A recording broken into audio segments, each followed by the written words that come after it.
21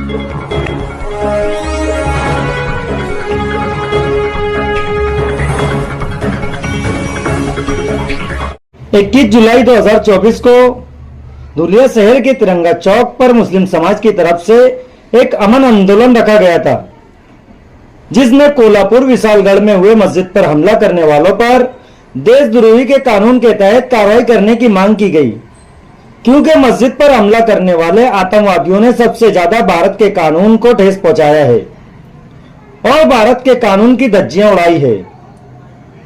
और जो देश के खिलाफ सरगर्मियों में मुलविस होता है वो आतंकवादी ही होता है और देशद्रोही होता है। इसलिए आवाम ने इन पर देशद्रोही के कायदे के हिसाब से कार्रवाई करने की मांग की है। इस आंदोलन में धुलिया शहर की आवाम के अलावा सभी पार्टियों के कारकुनान, जमात-उल-हिंद के खादिमीन के अलावा धुलिया शहर के आमदार भी मौजूद थे। इस प्रोग्राम में लोगों ने अपनी तकरीर में अपनी अपनी बातें सरकार के सामने रखी। आखिर में आंदोलन को आंदोलन के सदर धुलिया शहर के आमदार डॉक्टर फारूक शाह ने अपनी तकरीर करके इख्तिताम पजीर तक पहुंचाया। आज 21 जुलाई 2024 है और आज इतवार का दिन है। ये धुलिया शहर के अंदर जो अभी आंदोलन रखा गया है, आंदोलन रखने की वजह यह है कि अभी हाल ही में जो एक हादसा हुआ है कोल्हापुर के एक मस्जिद को मसमार कर दिया गया, उसे शहीद कर दिया गया। उसके वजह से उन आरोपियों पर कड़ी कार्रवाई होने के लिए और उन आरोपियों पर कड़ी कार्रवाई होने के साथ इन सब मामलों में एक मजबूत कानून बनाने के लिए एक यहाँ पर धुलिया शहर में आंदोलन रखा गया है, प्रोटेस्ट रखा गया है। लेकिन मुझे अफसोस इस बात का है कि जो प्रोटेस्ट हो रहा है, इस प्रोटेस्ट में आप देखेंगे कि सिर्फ मुस्लिम समुदाय के लोग हैं, जबकि होना तो यह चाहिए था कि इस प्रोटेस्ट के अंदर हिंदू समुदाय के लोग होना चाहिए था, सिख समुदाय के लोग होना चाहिए था, क्रिश्चियन समुदाय के लोग होना चाहिए था, दलित समुदाय के लोग होना चाहिए था। क्यों? ये मामला अगर आप समझे कि सिर्फ एक मस्जिद का मामला है तो एक मस्जिद का मामला नहीं है।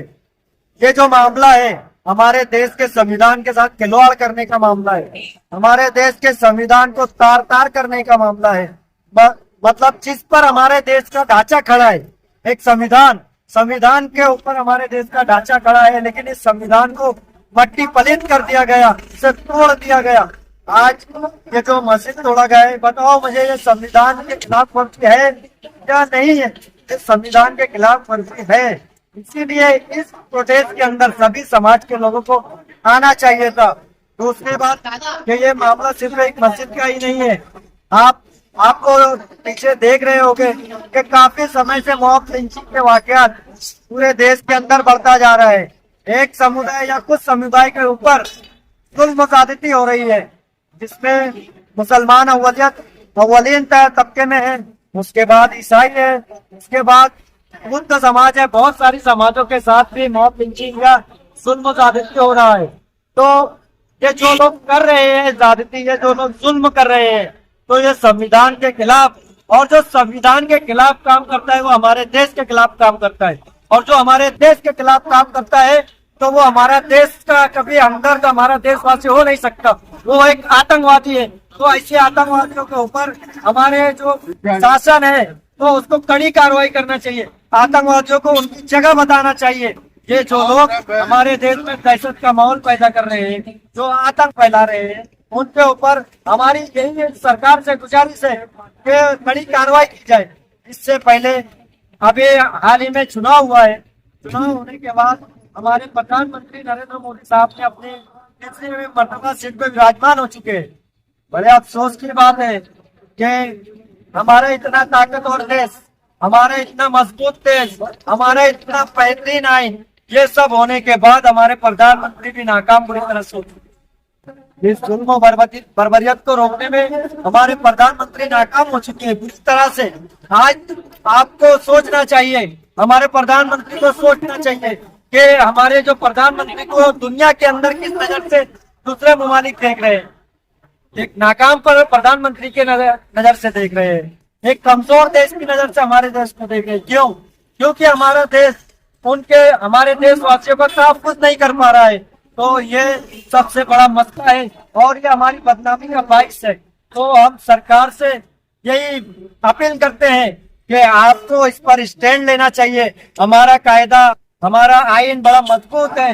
आप उस आइन के तहत इन आतंकवादियों पे कार्रवाई करें और जो जो ये कार्रवाइयां हो रही है, नफरत की कार्रवाइयां, इसे खत्म करना चाहिए। और ये आइन के ऊपर जो मामला है, तो ये सिर्फ एक मुस्लिम समाज का मामला नहीं है, ये पूरे देश का मामला है, सभी समाजों का मामला है। इसलिए इसके ऊपर सरकार को एक मजबूत कानून बनाने की जरूरत है। हम सरकार से अपील करते हैं कि मजबूत कानून बनाए और ऐसे आतंकवादियों को कड़ी से कड़ी सजा दे, ताकि देश में ऐसी वारदातें और न हो। इस बात की अलामत है कि आप वो लोगों से आगे है जो लोग सोच रहे हैं कि कैसा करना है, क्या करना है, क्या होगा, कैसा होगा। याद रखो मुसलमानों, मायूसी कुछ है और हम मायूस होने नहीं वाले। कि किसी शायर ने खुद कहा कि मिली जाएगी मंजिल भटक कर ही सही, कि मिली जाएगी मंजिल भटक कर ही सही। गुमराह तो वो लोग हैं जो घर से निकले ही नहीं, गुमराह तो वो लोग हैं जो घर से निकले ही नहीं। आपने देखा 14 जुलाई 2024 को इस तरीके से महाराष्ट्र में 6 दिसंबर 1992 को बनाया था। जब हमारे बुजुर्गों से हमने सुना कि 6 दिसंबर 1992 को एक आतंकवादी शेर अयोध्या में जमा होता है और बाबरी मस्जिद के ऊपर हमला करता है, वो मस्जिद को शहीद करता है। उसके बाद कानूनी कार्रवाई के अंदर वो मस्जिद